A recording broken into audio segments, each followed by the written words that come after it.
Hunting for Answers is a production of the Black Effect Podcast Network and iHeartRadio. Welcome to Hunting for Answers, a true crime podcast. I'm your host, Hunter, and today we're highlighting a case that shook Cleveland, Ohio.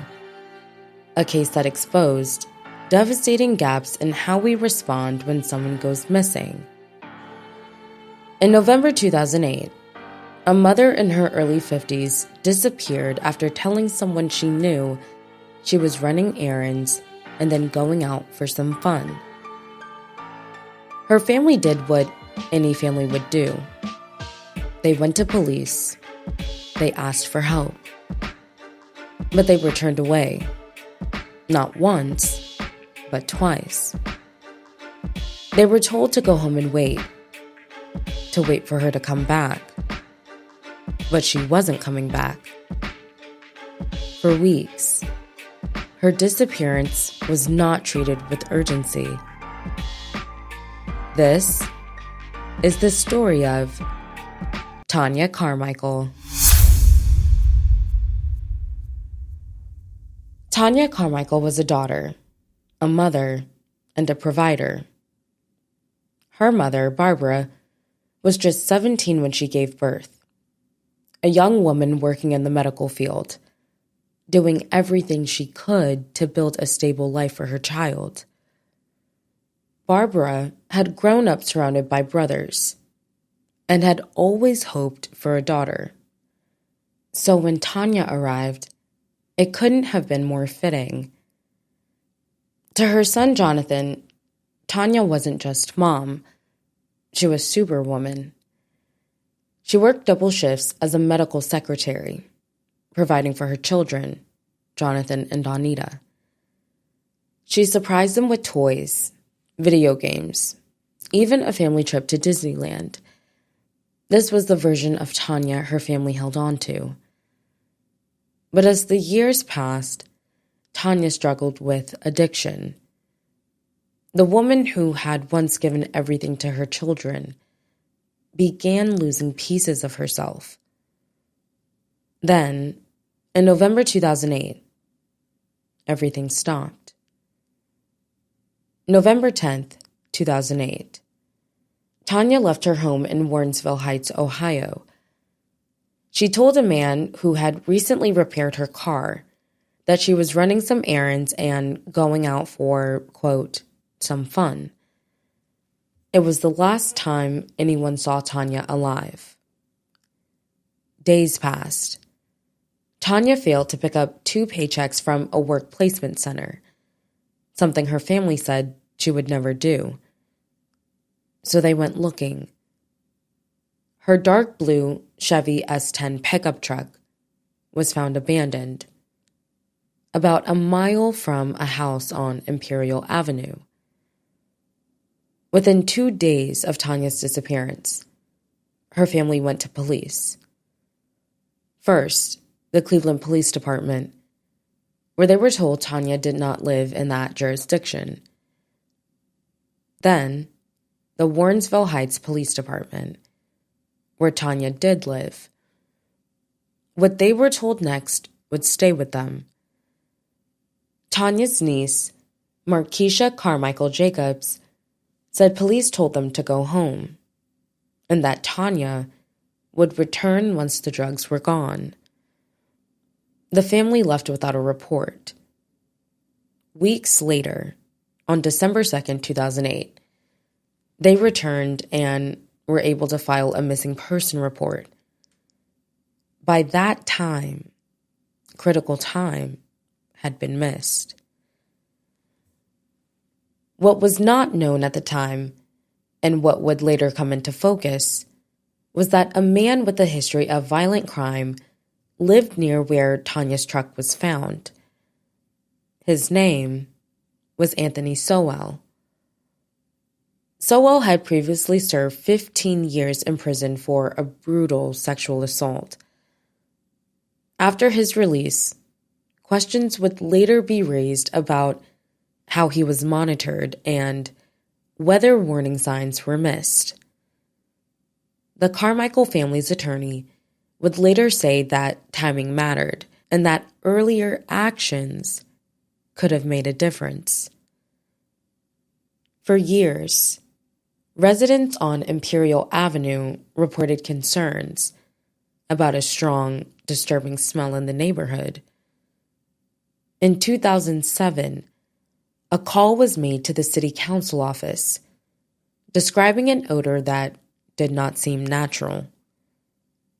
Next door, the owner of a local sausage shop tried to find a source, replacing plumbing and sewer lines.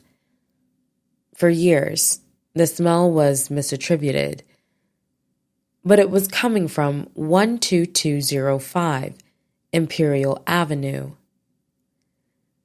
In late October 2009, after a rape complaint, police obtained warrants for the home on Imperial Avenue.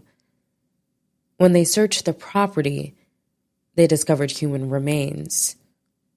Not one body, but many. Some were buried in the backyard. Others were found inside the home. On October 31st, 2009, Anthony Sowell was arrested. Eventually, 11 women were linked to the case, all African American, many struggling with addiction. All missed amid systemic gaps in protection.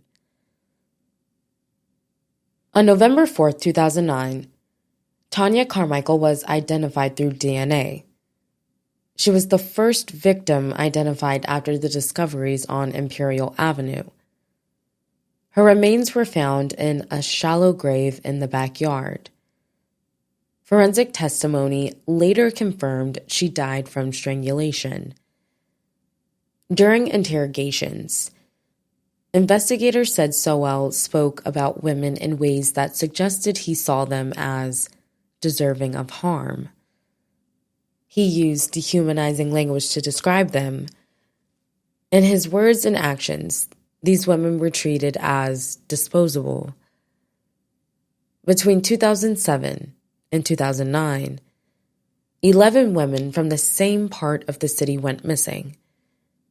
Crystal Dozier, Tashana Culver, LaShonda Long, Michelle Mason, Tonia Carmichael, Kim Yvette Smith, Nancy Cobbs, Imelda Amy Hunter, Talacia Fortson, Janice Webb, Diane Turner.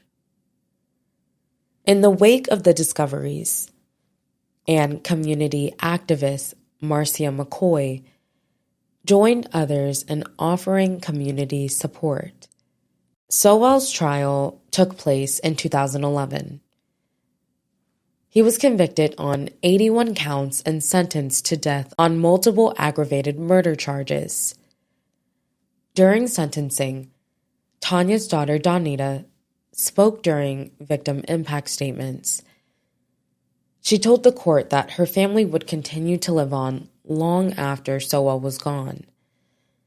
Sowell declined to speak at the sentencing. He died in prison in 2021, following a terminal illness. The Carmichael family filed a federal lawsuit alleging racial disparities in how missing persons cases were handled. The case was later dismissed by the court. For the family, the legal case came to an end, but accountability did not.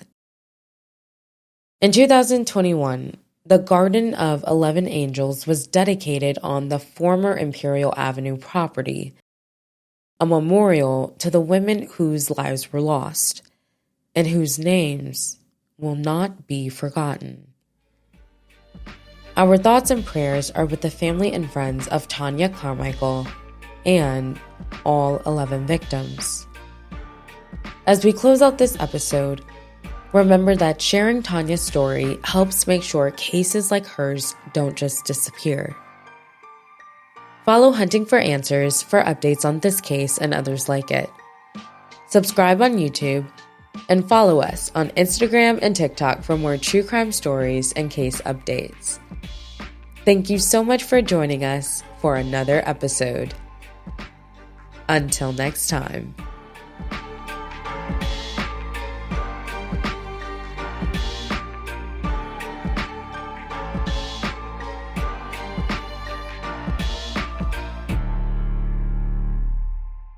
Hunting for Answers is a production of the Black Effect Podcast Network. For more podcasts from the Black Effect Podcast Network, visit the iHeartRadio app, Apple Podcasts, or wherever you listen to your favorite shows.